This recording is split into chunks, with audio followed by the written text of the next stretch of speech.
Welcome everyone to a demonstration of the market rate lease operational model. This model should be used in the period after transition to AASB 16. For the typical June year-end entity, if you transition to AASB 16 on the 30th of June 2020, you would then use the operational model for the year ending 30 June 2021. I'll now hand over the demonstration to David Holland, Technical Accounting Partner and author of the Lease Standard Suite of Solutions.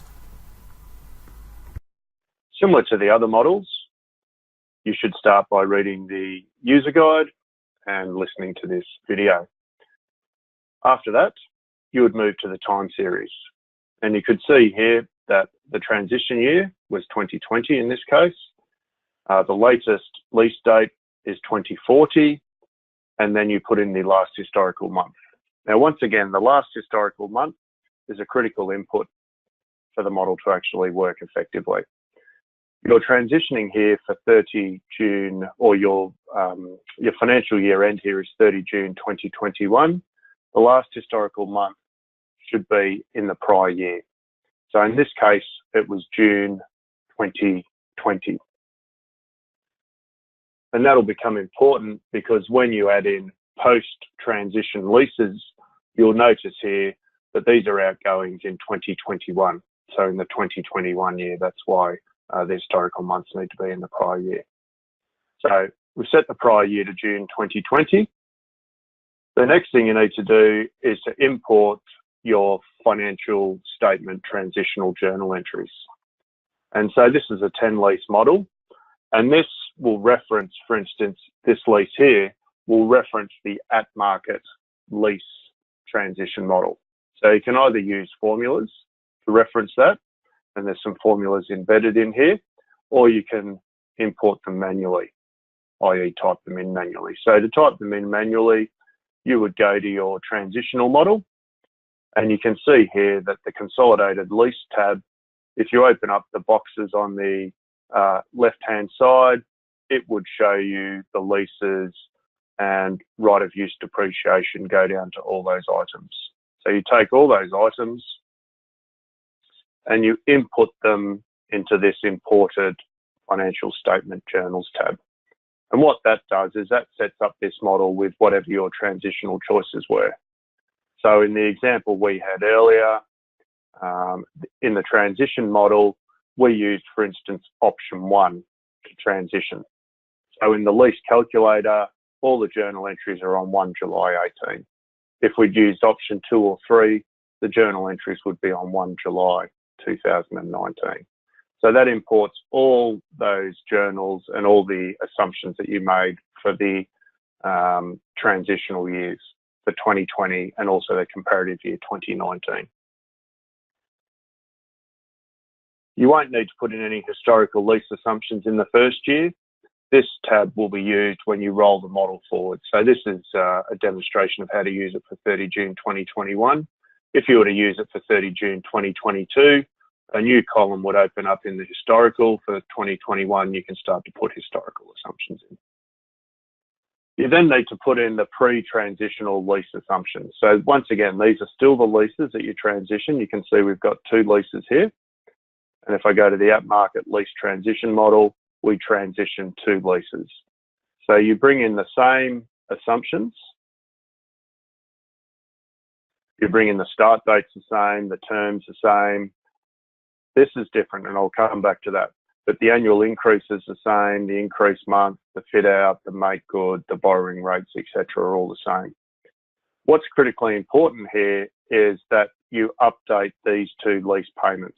These are currently a formula and refer to the calculation tab in the transition spreadsheet. But the theory here is if you look at the top, these are lease payments in 2021, so in the financial year 2021. So this payment needs to be the payment on effectively July 2020, which is the first month in the 2021 financial year. So a common mistake is for people to take the 13,000 and the 10,000. Now those entries were actually in 2019. They then had a couple of years of increases.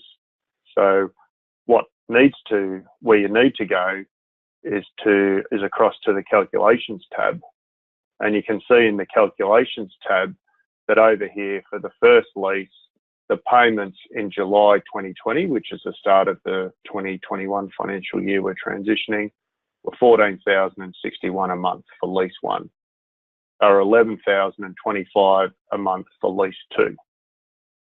So they're the entries that are put into these two amounts to then roll the model forward. Now, once you've done that, you set up all what your transitional entries were. You can then put in new leases. So as I said, we're doing this for the 30 June 2021 year. We've got a new lease started in that financial year, started on 1 July 2020, 60-month term.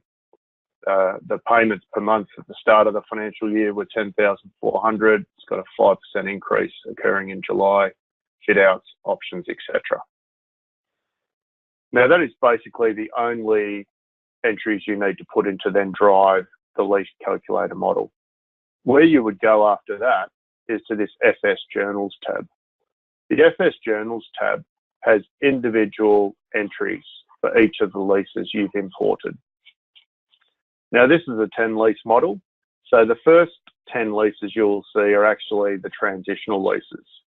So this is brought in 19 and 20, the transitional journals that you've posted in the user tab across here where you put in the imported FS journals. That brings those in. So it brings it in for the first lease, and then we're actually doing 2021. So if you have a look there, it's got journal entries, and the journal entries start from here, and it'll tell you what journal entries need to be posted for depreciation or leasehold improvement, amortization, lease liabilities, bank, interest expense, etc. And that does that lease by lease. So that's the first lease, and this is the second lease. Now they're both leases that we've transitioned. Because this is a lockdown 10 lease model, if you then want to go to the post-transition lease assumptions, they actually start further down. Because as I said, the first 10 leases here are equipped for transitional leases. So if you go to about row 400, you'll see the first of the post-transitional leases. Now, when we imported that, it started on 1 July 2020. And you'll see here that all the entries start in 2021 for this lease. And it will actually create a right of use asset, leasehold improvements, lease liabilities, etc. Please be aware that the lease liability is the total journal entry for the entire year. So that's not the opening lease liability number. That is obviously factored in 12 months of payments, 12 months of lease liability expense, and that's the overall impact, not individual entries, opening, movements for the period, etc. So you can look at all those on an individual lease basis, or if you want to look at them from a consolidated point of view and do one entry, you can go to the Consolidated FS Journals tab. Once again, we're in 2021. This is where you would want to look. You can see the income statement, balance sheet, and journal entries for all those leases that you've either transitioned or the new leases that you've actually put in. That concludes this demonstration, and I wish you well for using the model.